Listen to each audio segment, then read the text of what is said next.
Welcome, welcome, welcome to the webinar all about high urgency campaigns. Specifically, I know many of you are going through fiscal year-end campaigns at the moment. Not everyone, but many of you are. We're going to give another couple of minutes just to wait for everyone to join.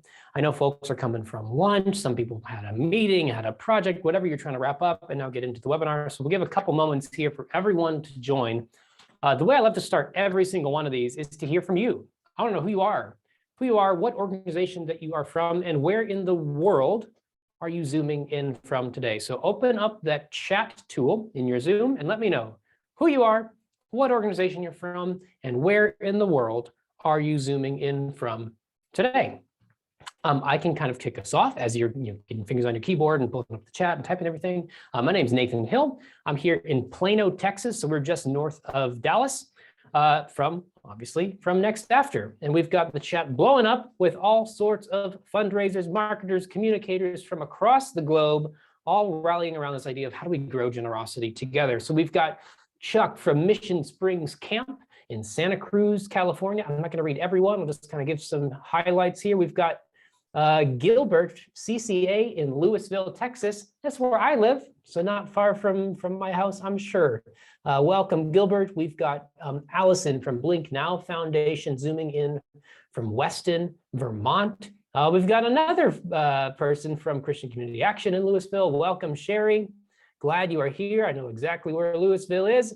We've got Valley Animal Center in Fresno, California. We've got David from Olympia, Washington. We've got folks all over the US. It looks like we've got some Canadians in the house also. We've got Amy in BC from Ever Free. Welcome, welcome, welcome. So glad that you are here, and hopefully we don't waste a moment of your time. Hello, Julie Watkins from Next After. Thank you for your encouragement. Let's dive into a couple of things here, a couple of housekeeping things. Number one, if you haven't heard yet, in September, we're putting on our annual summit called the Nonprofit Innovation and Optimization Summit. It's very Wizard of Oz themed. If you stick around to the end, I'll show you a picture of me dressed up as the Tin Man because we're doing some filming in our office last week, so stick around for that. But I want to give you just like a little bit of a picture of what NEO Summit is like. If you've been before, you know how over the top it is and how actionable and data-driven all the speakers and insights are. If you've never been, this is a conference that is very different from every other nonprofit conference you've ever been to. I'm going to show you 30 seconds of what it's going to be like. So I was really looking for a conference that was targeted to nonprofits. So I went, signed up for the workshop. One of my teammates came along for the actual conference part of it. She loved it. It was just like takeaway after takeaway, and they were things that we could apply. That's why I keep coming back, and we'll continue to keep coming back. It's amazing. Again, just a tiny little window into what this summit is like. It is going to be so different than any other nonprofit event that you have ever been to if you haven't been to NEO Summit, because there's a few things that are really, really important to us. Number one, we want to bring in speakers that you haven't heard at every other event. We bring in a lot of speakers that are hand-selected, often from the for-profit space, who have really innovative ideas that we think can make a dramatic impact on your fundraising work to help you grow giving, generosity, and revenue. So that's what you can expect from the speaker side of things.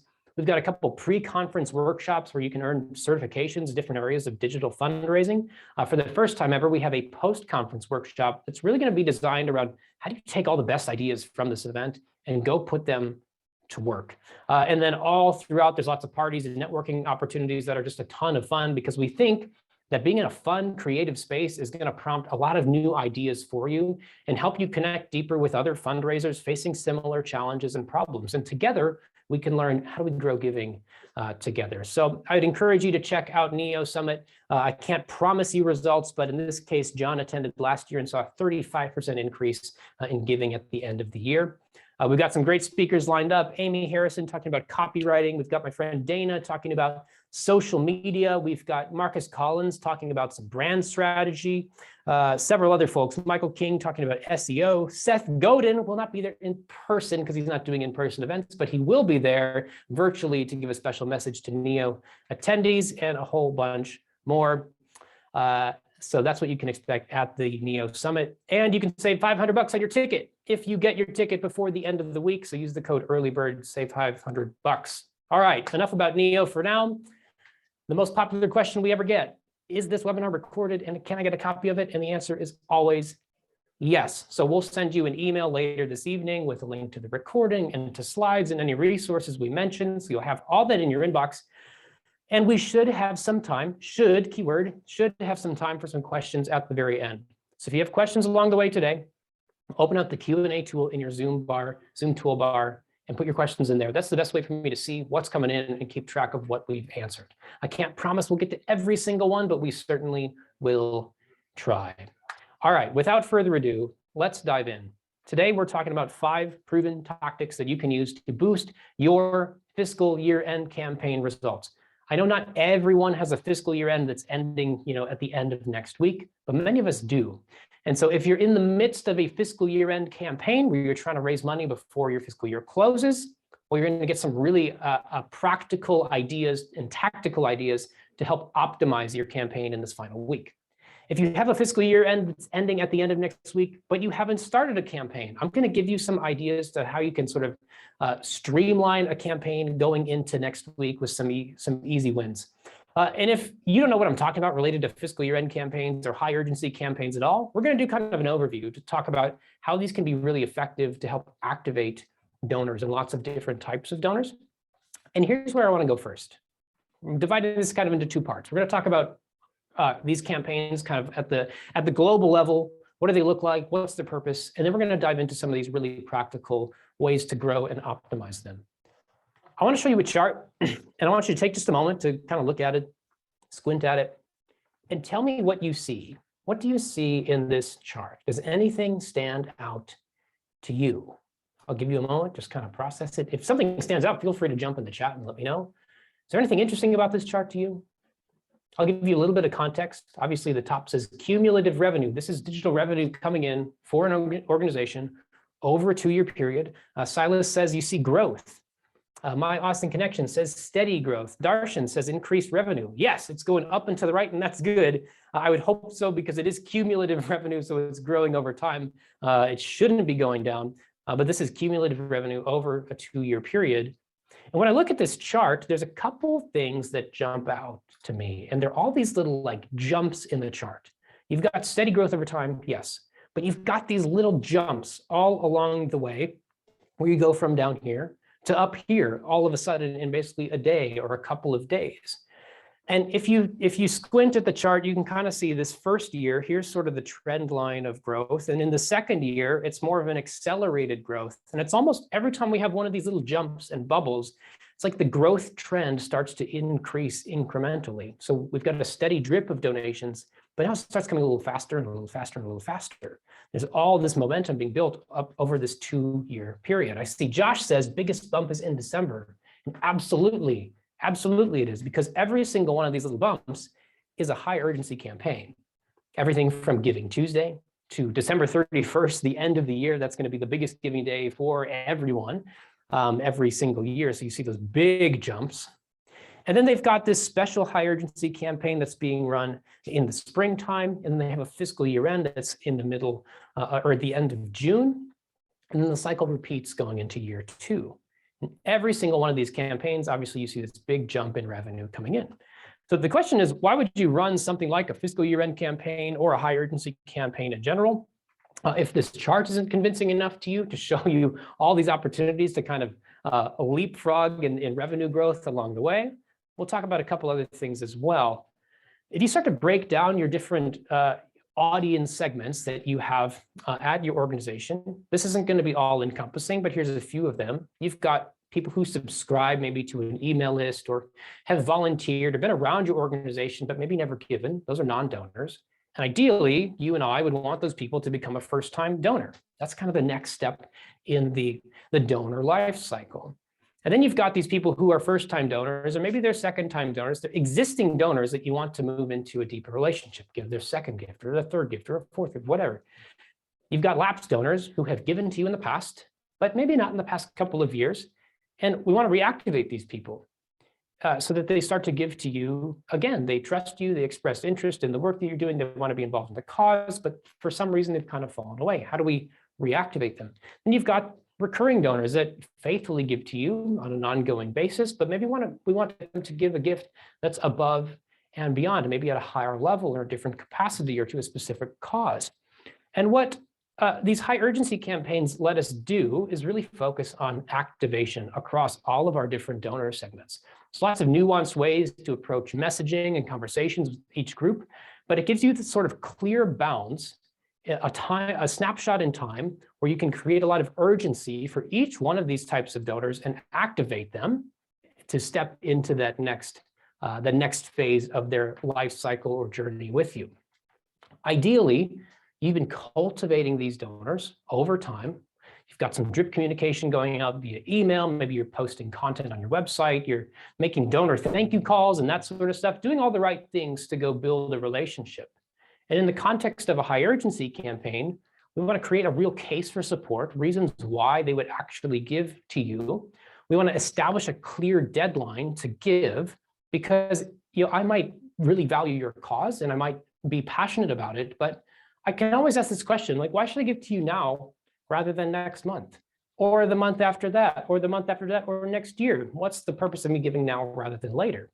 Establishing a clear deadline allows you to increase urgency, and then you can also bake in some different incentives to lead someone to think, why should I give now rather than later, or why might I give more rather than less? So all these pieces come together in a high urgency campaign to activate all these different donor groups.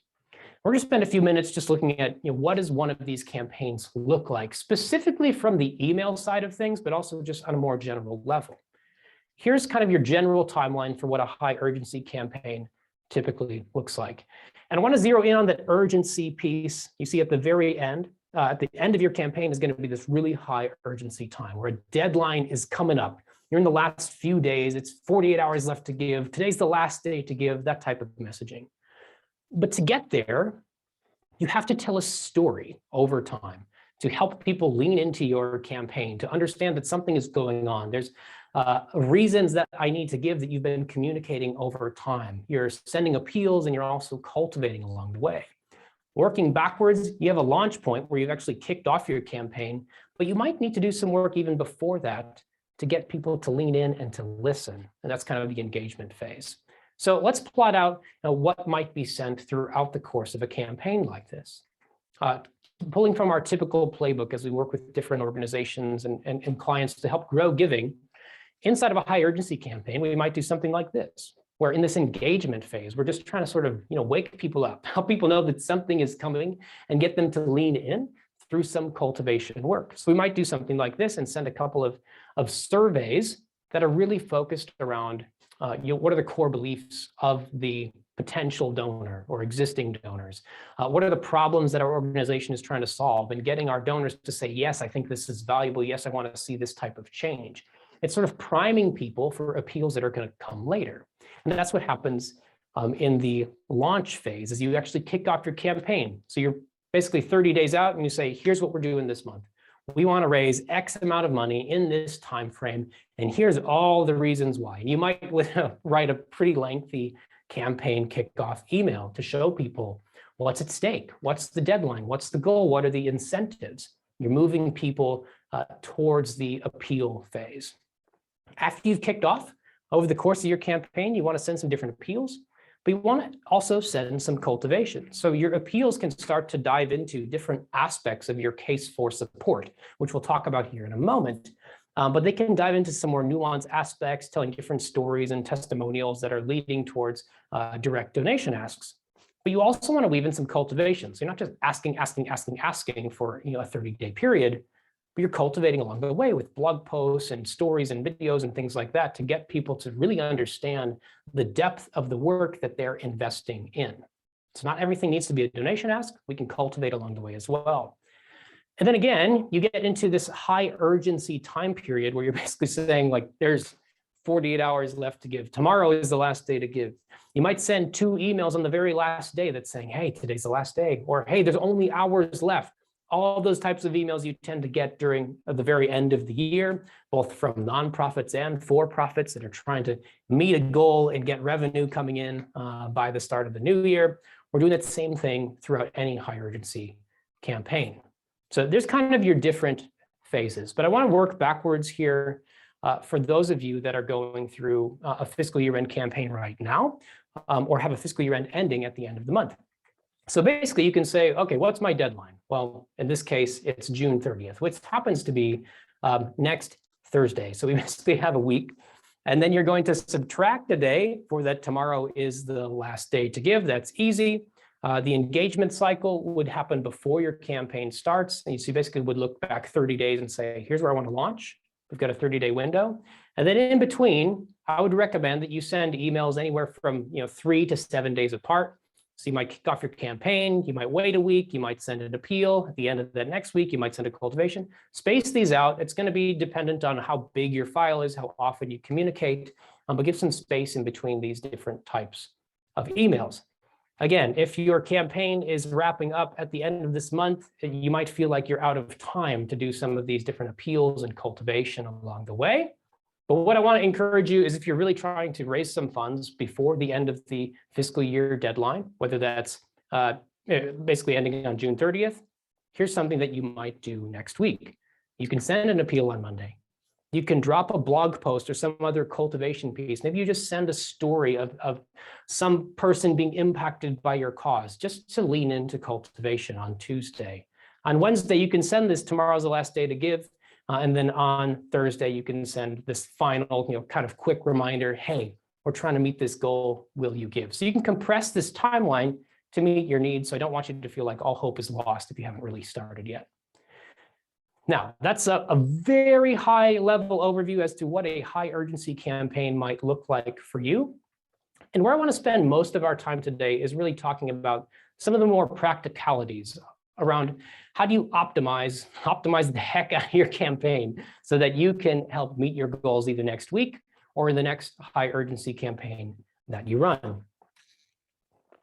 If you haven't been a part of a Next After training before or a Next After webinar before, there's really one thing that we do better than anybody else in the world, and that's we help nonprofits grow their digital fundraising. And we do that in 3 primary ways. Number one, we are a research lab. We conduct a lot of research. Some of it is like mystery donor type forensic research where we're going out to see what's the lay of the land, what's the nonprofit landscape, what are nonprofits doing today to try to raise more money. But we don't want to just leave it at that because we never want to just copy and paste what someone else is doing. We want to know exactly what works to grow giving. So we take the best ideas that we find, we put them to the test to decode what actually works to grow giving, generosity, and revenue. We do a lot of that testing with specific organizations that we work with through our digital first agency. We do a lot of A/B testing, experimentation. We also are a full service digital agency.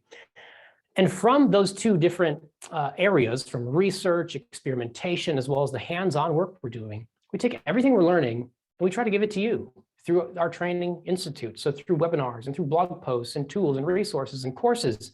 Our mission is to go decode what works, but also equip as many nonprofits as we possibly can with what we're learning so we can see giving grow. That's really our heart and our mission. And over time, we've run over 3,600 online fundraising experiments. These are A/B tests trying to decode what works with a variety of different nonprofits and seen tremendous results in growing digital revenue over time. I say all of this not to like brag about us or Next After, but because I want you to know that everything that you're going to hear from these different test ideas is based not on gut feelings, not on intuition, not on best practices, but it's based on real data and evidence and research and testing. I don't want you to trust me. I want you to trust what the data says, because the data is our way of listening to donors who are the experts and the only experts and trying to figure out what's going to lead them to give more. So all of that being said, let's look at basically test idea number 1. And this can be pretty complex because there's so many different ways it can go. But number 1, the best thing that you can do to strengthen the results of your campaign is to craft a strong or stronger case for support. So I'm going to show you a pretty interesting experiment. As I've been diving into it this week, I'm fascinated by it every time I read it. This is an email appeal sent from our friends at the organization called CaringBridge. If you're not familiar with them, CaringBridge is awesome. They've been beneficial for my family at large, and lots of different people going through health crises and health journeys, because they allow you to create these free like journal sites where you can keep family and friends and loved ones updated about a health journey that you're going through. So you don't have to go like text every single person individually about what's going on. Your family and friends can sign in there and add comments and send encouragement to you through it. It's a great resource to keep people encouraged as they go through sometimes really, really hard seasons. So that's what CaringBridge does. They're a nonprofit. They obviously run on donations. They sent out this appeal, and I'm going to read some portions of it to you. It's sent from their CEO. Starts out, says, "Hi, Kelly. Hope your week is going well. I can't believe it's March." How about that? March also means that we celebrate CaringBridge supporters like you. Let's see, today and tomorrow, you can double all donations to CaringBridge today and tomorrow up to $10,000 for a matching opportunity. Your donation is going to power awareness, and it's going to power growth, so that families have a place to turn when the world turns upside down. You scroll further down, you move towards the call to action. If you can help keep our nonprofit free and available for every family that needs support, please donate today. Double your donation now. It's not a bad appeal. It's actually a really strong appeal, especially if you're familiar with the work that CaringBridge does and you've been following them. Maybe you've been participating, sending encouraging notes to a loved one, and now you're seeing this appeal from the CEO to kind of keep things running. This can be really, really powerful. However, they tested it against a different approach, a different kind of framing of the case for support. So this appeal actually comes from someone who has benefited from CaringBridge, not just the CEO talking about here's what we do, but someone who's been on the receiving end, trying to build trust and maybe increase some authenticity, but tell maybe a more powerful story about the impact that your gift can make to create a stronger case for support. So here's now what it says. We won't read every word, but I'll highlight a few things. It still has the same sort of phrase near the top. Donations to CaringBridge are being doubled today and tomorrow up to $10,000. So this is the high urgency portion of this. Couple of days, your gift can be matched up to 10 grand. That's awesome. CaringBridge helped my husband, Ben, and me live in the whirlwind of 3 months in the NICU. Tate and Mila were born in August, and they didn't come home from the hospital until November. Now, if you have children, you know that that's a long time to not be able to bring your kid home. That's a lot. That's a lot to go through. The outcome of our story is better than we could have ever imagined. A few months ago, I looked back at our CaringBridge site and I thought, I can't believe that we went through all of that. I especially remember the hope and the encouragement that came to my husband and me through CaringBridge. If you can help make CaringBridge possible for the next family that needs support, please donate today. You scroll down, they have this double your donation call to action. Thank you so very, very much, Katie. Which one of these do you think is going to lead to better results? You can feel free to jump in the chat and let me know. Appeal from the CEO or this personal testimonial that's really outlining and illustrating the impact of your gift? I see Silas says testimony. Anyone else think testimony or CEO? Don't be shy. Personal appeal gives me goosebumps. Way the winner. I'm also trying to push you in the right direction by reading it with a little bit more emotion. But yeah, testimony, personal appeal. Here's what it led to. It was a 54% increase in donations. Now, what I can't do today is I can't go give you this perfect formula to go write something as powerful as this appeal for your organization. But what I can do is give you a working template to go put your case for support together that you're going to use as you put together different appeals and different messaging, whether it's in an email or on a donation page during your campaign. So here's just a very basic way, a very straightforward way to think about how do I build a case for support. Shout out to my colleague, Greg Kalunga, who put some of this thinking together. I'm going to do my best to translate it for you here. So number one, we want to be able to define the problem at hand. If you've gone through our value proposition course, you've heard me say many times in that course that if there's not a problem to solve, then there is no reason to give. So we have to define the problem. And I want to look at an organization called Save the Children. You might be familiar with them, a pretty large brand. And on their website, it's actually on their about page talking about their history. they have some really interesting language and I think powerful language that's really helping kind of define the core problem. So this is on their website. It says in 1919, the Save the Children was founded, and the founder's conviction was that children have the right to grow up healthy, educated, and safe. And this was not a mainstream idea at the time. Moving further down, the UN Convention on the Rights of the Child, based on the Founders' Declaration, is now the most universally accepted human rights treaty in history. Which that doesn't sound like a problem. This is like, okay, hooray, this is awesome. This is fantastic. You've done great work. What's the problem? Here's the problem: is that despite all that, there are more children living in conflict and war zones now than at any time in the past 20 years. Whew, there's your core problem, and it's a big problem to try to solve. Moving further down the page, they say, in particular, more than 12 million refugee boys and girls now face a triple jeopardy. They've lost their homes and lost education. They now face the additional impact of COVID-19 on their futures. So knowing that this is kind of like the core problem that Save the Children is trying to solve currently in the world, we can go back to this case for support. What is the problem? We can easily plug this in here. There's more children living in conflict and war zones now than at any time in the past 20 years. And they've already started to move towards potential solutions, even just in that about page copy. 12 million children need shelter, they need education, and they need support from the pandemic. There's lots of ways that's impacted people all across the globe. I share this example so you can just start to think through like, okay, if I'm trying to define my problem, how do I plug that in? What are the solutions that I offer to the problem? How do I plug that in? Here's how you might do it even just from existing sort of like mission statement, about us copy. Start to build this case for support. And then moving on, how is your gift actually going to be used? I want to show you an experiment showing a couple different ways to talk about how someone's gift can be used. So this is another CaringBridge experiment. They run a lot of experimentation. It's really, really interesting. The control version, basically this is a little call out on one of these web pages to ask you to consider giving a tribute donation.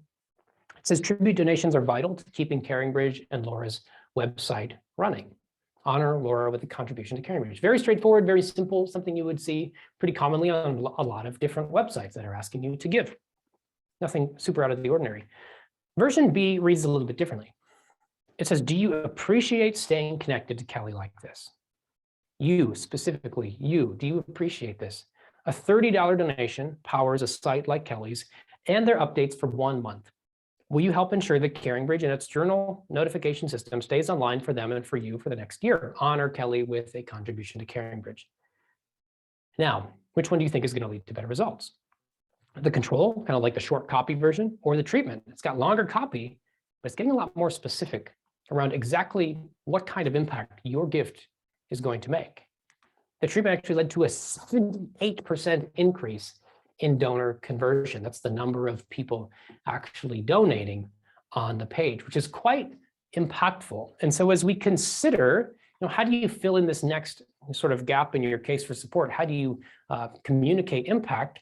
Well, we can even look at Save the Children's website on their donation page. They start to get into some really specific ways your gift can be used. $50 can provide food for 3 children. $150 can wrap 30 warm, cozy blankets around kids affected by conflict. $300 can provide 150 face masks to refugee health workers on the front lines. So how's your gift going to be used? We'll start to fill this in. What does the gift actually do? It's not just going to solve the ultimate problem. Your gift isn't going to be used to take care of 12 million children. Your gift is going to provide food for children going hungry. It's going to help wrap blankets around kids. It's going to provide face masks. Specifically, here's the ways that your gift can be impactful and how it might be used. We're not asking for like a designated fund gift, but you're talking about here's the different ways it can be put to work. After you've defined your problem, your solution, you're talking about how the gift can be used. In this type of a high urgency campaign, you definitely want to use some sort of incentive. Again, we're explaining why someone should give, but we also need to give some other reasons why you should give now rather than later, or maybe give a little bit more than you had initially planned. So promote an incentive. I'll show you a couple different incentive examples, not because they're going to be like brand new ideas for you, but to show you the potential impact. So this donation page, you make Kelly's website possible, a little bit of copy, donation form. Version B includes a matching opportunity. Straightforward, you've got this sticky bar at the top, says reminder, The family of Kathy Bluey will match your donation today up to $25,000. That's the only difference on the page. And by having this matching opportunity presented in a clear way, led to a 24% increase in donations. So these incentives can be really, really impactful on your bottom line as you're trying to activate these donors during a high urgency campaign. Here's one other example. This is on what we call an instant donation page. We can talk about what that is another day. But the control versus the treatment has a premium on it, which is a free gift that you can get when you donate. And by having a premium, it led to a 92% increase in donations. So this is the power of incentives. They're not new reasons why I should give, but they are additional reasons why I might give now rather than later, or maybe give a little bit more. So coming back to building this example case for support, promoting an incentive, let's just simply plug in a match. Your gift today will be matched dollar for dollar up to $25,000. And then after you've laid all of this out, then you have to go make the ask. How do you actually make a clear call to action? And I want to show you one more experiment around this that's really interesting and might be counterintuitive for you. It might be surprising to you, maybe not, but we'll see. Which one of these calls to action, this is a real question, so get your fingers on the keyboard ready to chat. Which one of these do you think is going to lead to more donations? Version A says, make your gift. Please make your year-end gift to our organization today. Version B says, stand with us. Please stand with our organization today. Tell me in the chat, which one do you think is going to lead to more donations? I see a couple people saying stand with us. I see Katie saying make your gift. Silas says stand. Stacy says stand. Kind of a mix, some A, some B. And this is why we have to test. We've got a pretty split result here. We don't know. If we're open and honest with ourselves, we just don't know until we put it to the test. We've got gut feelings and intuition and best practice and all that, but that doesn't tell us the real result. When we put this to the test during the year-end season, here's the result. Are you ready? Stand with us. It was the lucky winner of leading to more clicks, but be careful. If you're only measuring clicks, you're not actually measuring the most meaningful metric. If we're trying to lead to more donations, saying please stand with us would have actually led to a 50% decrease in donations, even though you got more people to click. And we see this time after time, where a more vague call to action often leads to more people saying, oh, interesting, boop, and you click.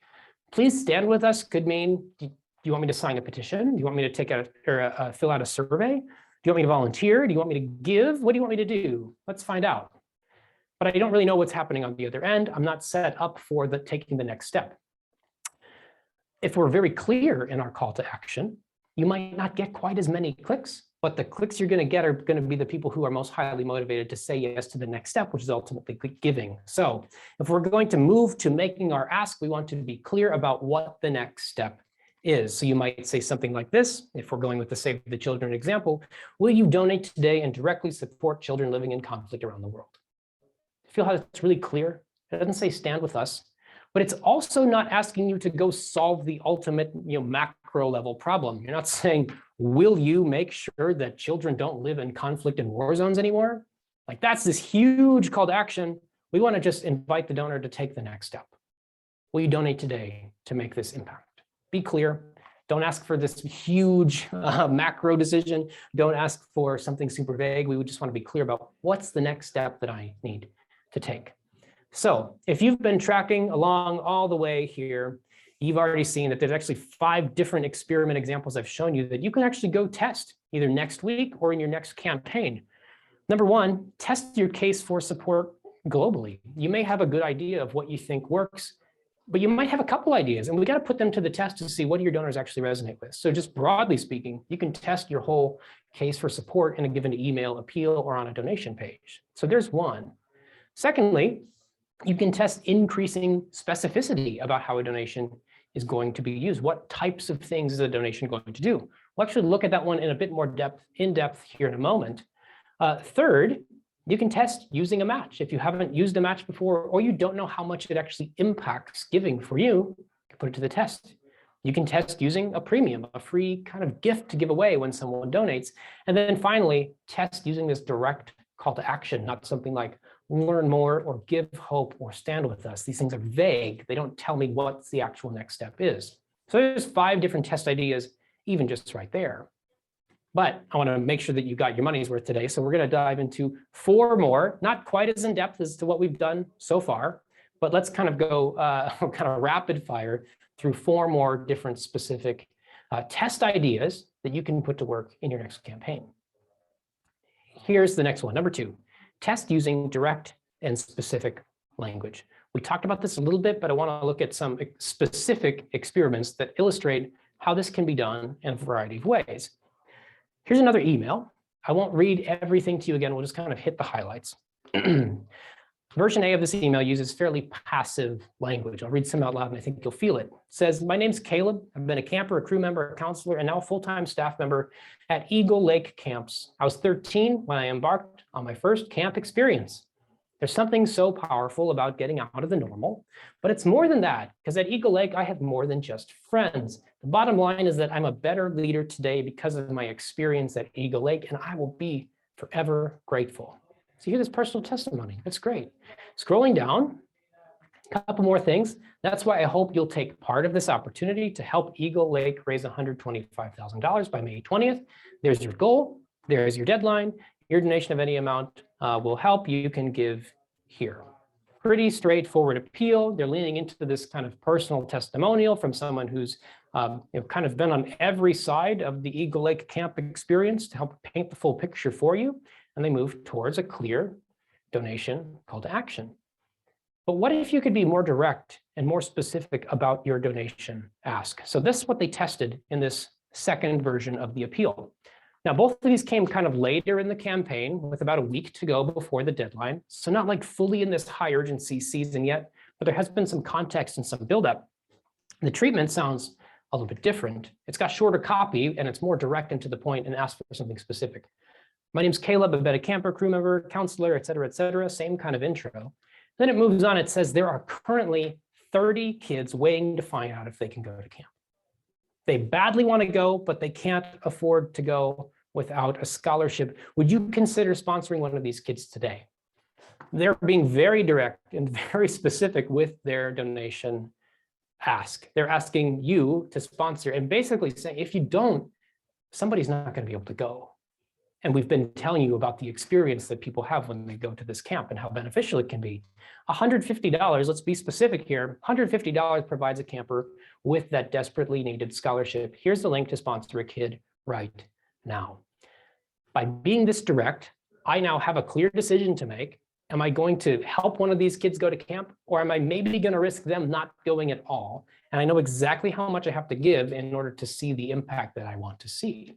And what this led to, passive language versus this very direct specific language, led to a 219% increase in donations.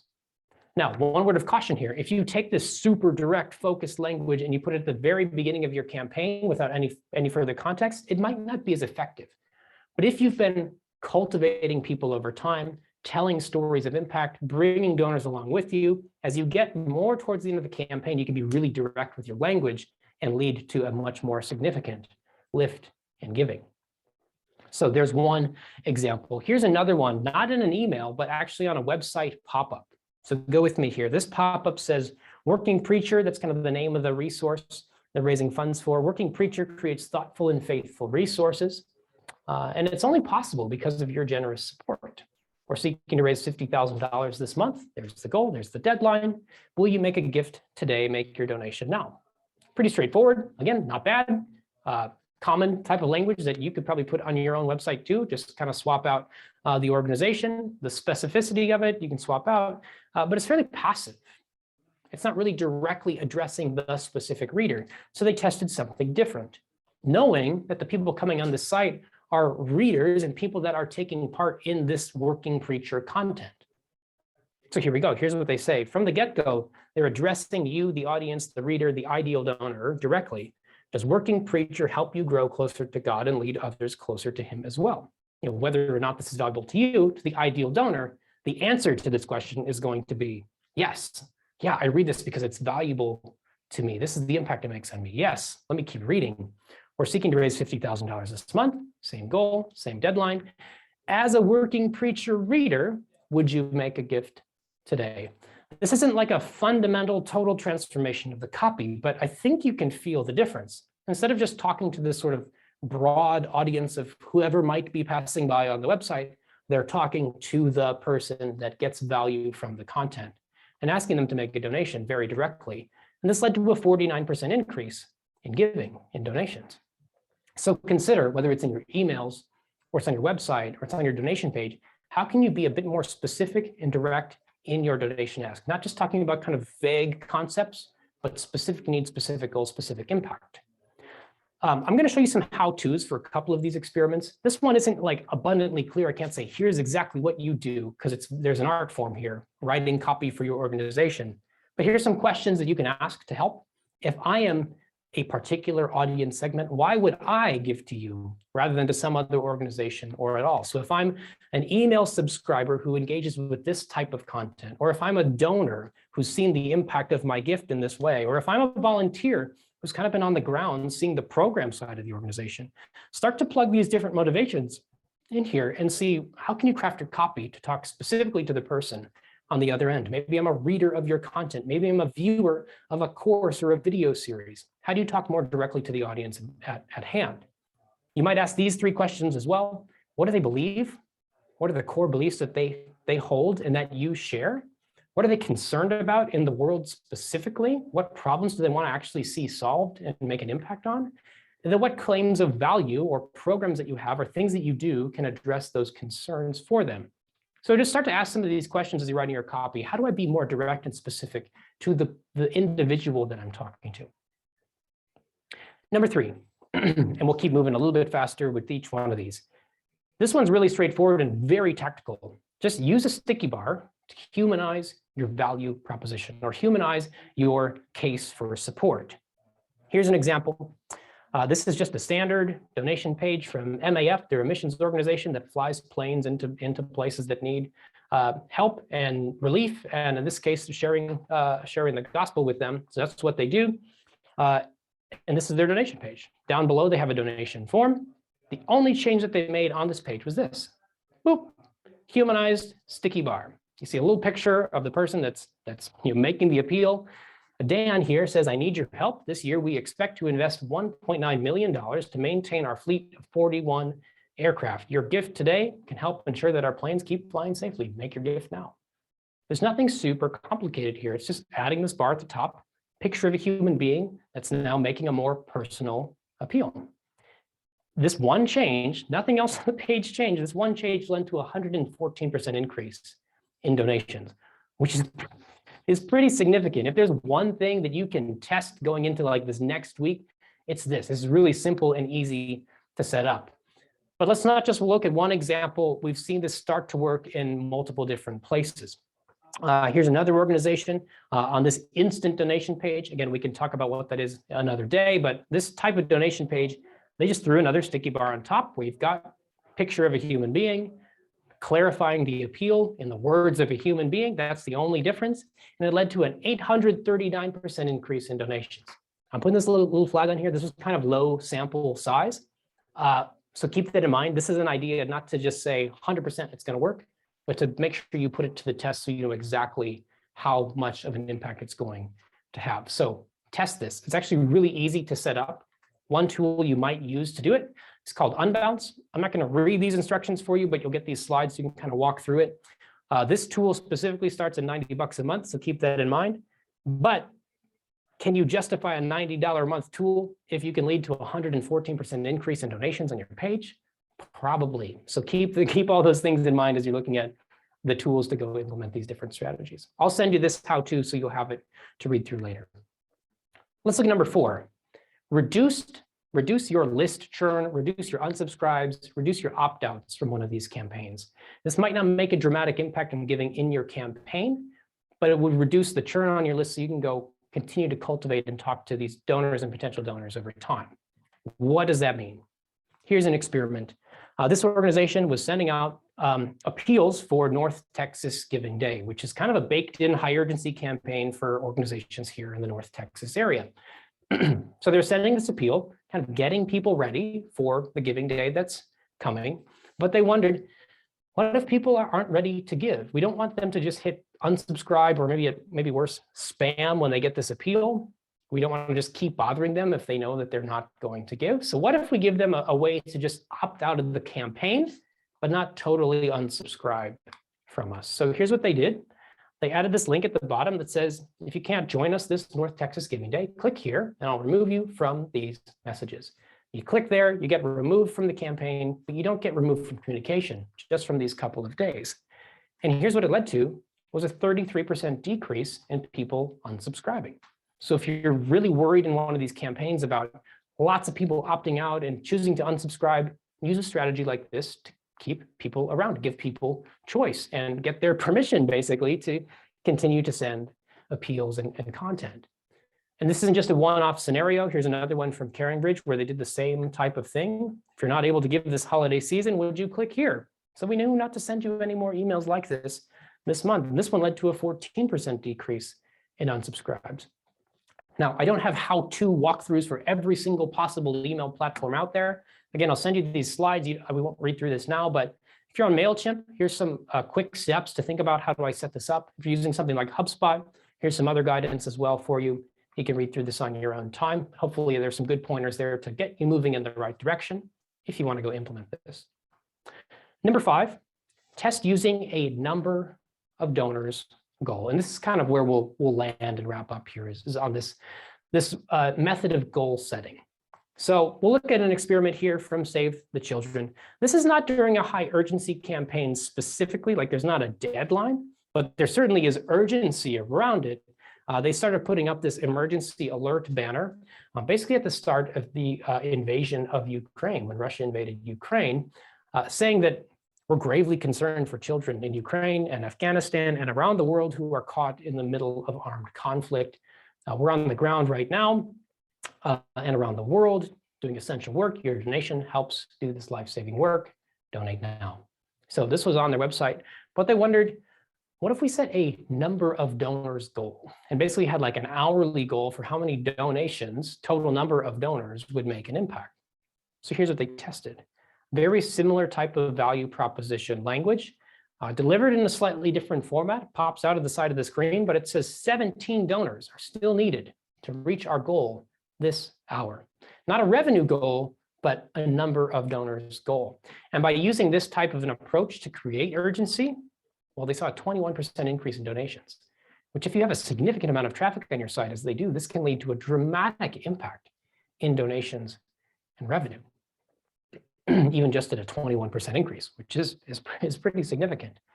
But as you can see, this isn't going from like a revenue goal to a number of donors goal. So let's look at one more experiment around this. This is another CaringBridge experiment. You can see it says CaringBridge has received $100,000 in a challenge gift, but only if we raise it before midnight. You've got this thermometer progress bar at the top of the page, showing that they're 88% of the way to the goal. And I don't know about you, but when I look at things like this, and if I'm going to consider giving like $50 or $100 or something like that, I can pretty quickly do the math and figure out that, my $100 donation isn't going to move this progress bar at all. And if that's the case, if I can't give $1,000 or more, am I really making a significant impact, or might my $100 gift be better invested somewhere else? These might be the questions that donors are asking. But again, we don't know until we test. So here's what they tested. They tested using this number of donors goal. In fact, they had an hourly goal that kind of ticks down as they get new donations in. They call it a power hour. It's CaringBridge Power Hour. And we're looking for 2 more donations left this hour to reach the goal. So no matter if I'm giving $10 or $50 or $100 or $1,000 or more, I know that I'm going to go cut this progress in half. We're going to go from 2 to 1, and I've gotten us 50% closer to the goal. Now that might make me feel like my gift is even more impactful. And what it led to was a 25% increase in donations. So the going from revenue goal to donor goal led to this tremendous amount increase. And it's not just on a website, it might also work in your emails too. So here's one more example. This is more of a policy organization in Canada. I won't show you the full email, but looking at this one section is the only thing that changes in version A to version B. They're running this campaign where they're putting billboards outside of the Prime Minister's office to try to influence policy decisions. That's essentially what's going on. And it says, one more thing, hundreds of supporters like you have made it clear you want those billboards to stay up. we've budgeted $1,300 to extend those ads. That's like the broad goal. We just need this to go keep these running. Version B, same email, same everything, same call to action, but this little section of copy changes. Has the same sort of intro. One more thing, you've made it clear, we want these to stay up. We budgeted $1,300 and we need 130 supporters to donate $10 to keep the billboards up. They're being specific, they're being direct, they're setting a number of donors goal. They're actually asking for a very small amount of money here, which may cause some alarm bells to go off in your head, which we'll try to address here. But by adding this specific number of donors with a donation amount goal led to, put them side by side, a 74% increase in donations. So this approach can work not only on your website, but it might also work in framing your goal in really any channel, whether it's website or email or otherwise. Now, some questions you might actually ask here, like, well, if you're only asking for $10, you're only going to get like not very much money. Like, are people going to be more inclined to give you larger gifts if you don't set this sort of threshold? Well, what they actually saw here was an increase in overall revenue, not just number of donations, but an overall revenue increase. They actually had more people giving over $100 to the treatment than they did in the control. So at every level, the treatment actually led to greater giving. So that's another idea for you to test. How do you frame your goal more around number of donors instead of just revenue? Something to test. All right, we've covered a bunch, lots of different ideas thrown at you today. Hopefully one or two of them sticks and you can go implement it and test it and see what really works for you and what's going to lead to greater giving. Let's recap some of these high-level ideas. Again, if you've got a fiscal year end that's ending next week and you haven't really started, here's your timeline. Send an appeal on Monday. If you can get that going really quickly, send some cultivation. It doesn't have to be complicated. These don't have to be overly designed emails. I'll actually give you a template here in a moment that you can use to guide your emails as you're creating them.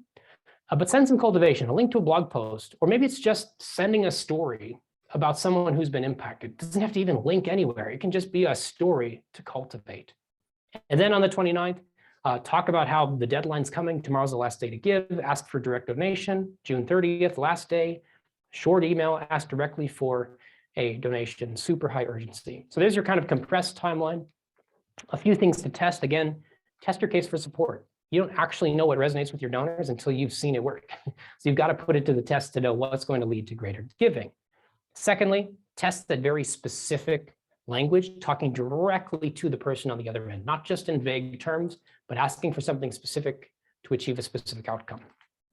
Third, use a humanized sticky bar. That's a really easy tool. Use Unbounce, just go put a picture of a person. Maybe it's you, maybe it's your founder or whoever, with some personal copy to emphasize the value proposition. Number 4, reduce list churn by using that campaign opt-out option. And then finally, test that number of donors goal. Not just the revenue goal, but how many donors do we need to get there? Because that's how you can be involved, regardless of your gift amount. Okay, we've got a little bit of time for questions. Looks like it's 1:53 Central. We said we'd go till 2. So get your questions in. I think there's a couple, at least one, in the Q&A panel already. If you drop some in the chat, please move those over to the Q&A because it's really hard for me to sort through all the comments and find your questions. So drop them in the Q&A. While you do that, I wanted to give you that email appeal template that I mentioned.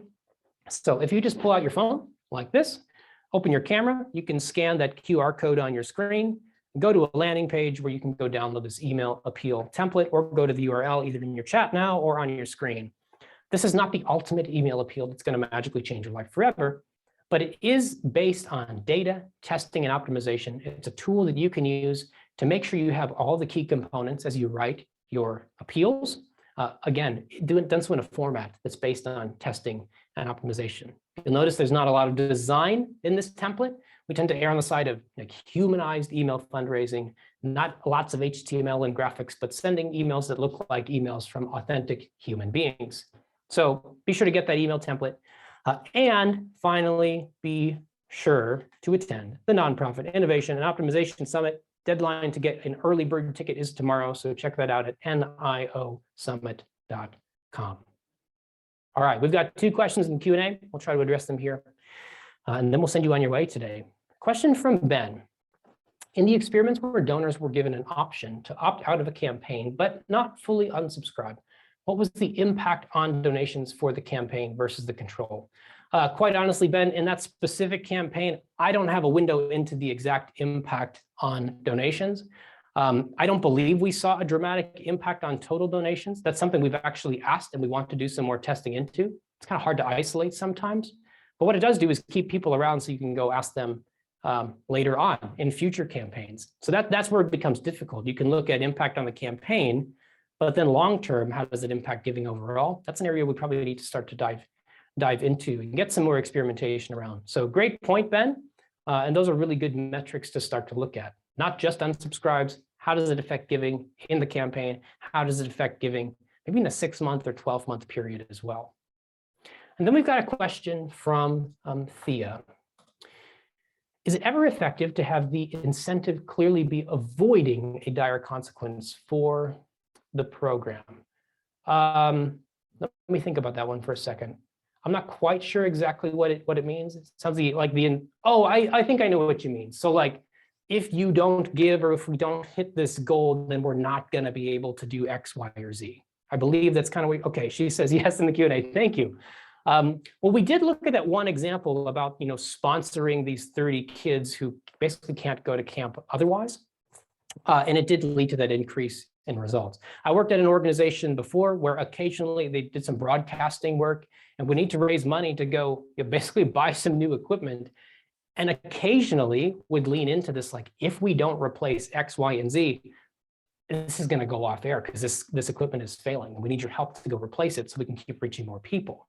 So there is a time and a place for that. I think you have to be careful. And this is where, a testing maybe doesn't come into play in this case exactly. It's hard to A/B test how often you should lean into like, the world is burning down and this organization won't exist anymore. If you do that every 6 months, well, it might not really be believable, or people may also ask other questions about like, well, how are you really managing, finances and donations? Do I trust that you're going to be doing something impactful with my gift if every 6 months you come back to me and say, we need more because we're not going to make it? So you kind of got to be careful and sort of walk a line there. So I'll leave that with you to figure out to the best of your ability how to kind of manage that. Yeah, you're welcome, Thea. No problem. Thank you for the question. That's all that I see in the Q&A tool. So thank you so much for those questions. If you have other things you want to dive into, you're looking for another resource or something like that, feel free to shoot me an email, nathan@nextafter.com. I'll do my best to get back to you as soon as I can, as you're kind of pondering some of this information. We've got a question from Jess that just came in here. We'll answer this one, and then I think we'll wrap up. We are granting foundations, so we can never be quite certain what programs and projects will be supported by donations. Donations we receive are invested and granted to future projects, many of which folks have to apply for. I get stumped on how to create a sense of urgency for gifts, the way an organization funding immediate projects can do. That's a challenge. That's certainly a challenge. And it kind of reminds me of a common question about like, designated funds. And if you talk too much about one specific thing, then do those funds now have to go in a designated fund instead of like a where most needed type of fund? So it reminds me of that type of the question. So maybe there's opportunity, Jess, for you to talk specifically about some of the ways that these gifts get used, some of the projects that are coming up, or maybe examples of what's happened in the past to show kind of isolated incidents or isolated projects where donations have been put to work, while walking this sort of line of not saying like your gift is going to do this thing exactly, but using those examples to illustrate impact. So that's something you'll have to kind of play with in your copy. You can probably do some testing around to figure out how specific should we be and how specific do we need to be. But yeah, I see the difficulty and the challenge there, Jess. Okay, I think that's all the questions we have. Thank you so much, everyone. Hopefully this is helpful for you, whether you've got a campaign ending next week or you've got you're planning your next high urgency campaign, or even just starting to get wheels turning for year-end season. Again, reach out to me anytime. I'll do my best to get back to you if you've got further questions or looking for a resource about something else that I can point you in the right direction. I'd love to. Best of luck to you in all of your fundraising work. So grateful to be able to be a part of it, at least in a small way. We're rooting for you here at Next After, and hopefully we'll see you at NEO Summit, niosummit.com. Oh, I promised if you stuck around to the end, I'd show you a few fun things. Let's see, where'd my slide go? Here's something you can expect at the NIO Summit. You ready? Here's Dorothy. She was in our office last week doing some filming for NEO. Here's the Scarecrow, AKA Tim, dressed up as the Scarecrow. We've got Paul as the Cowardly Lion. And here's me as the Sad Tin Man.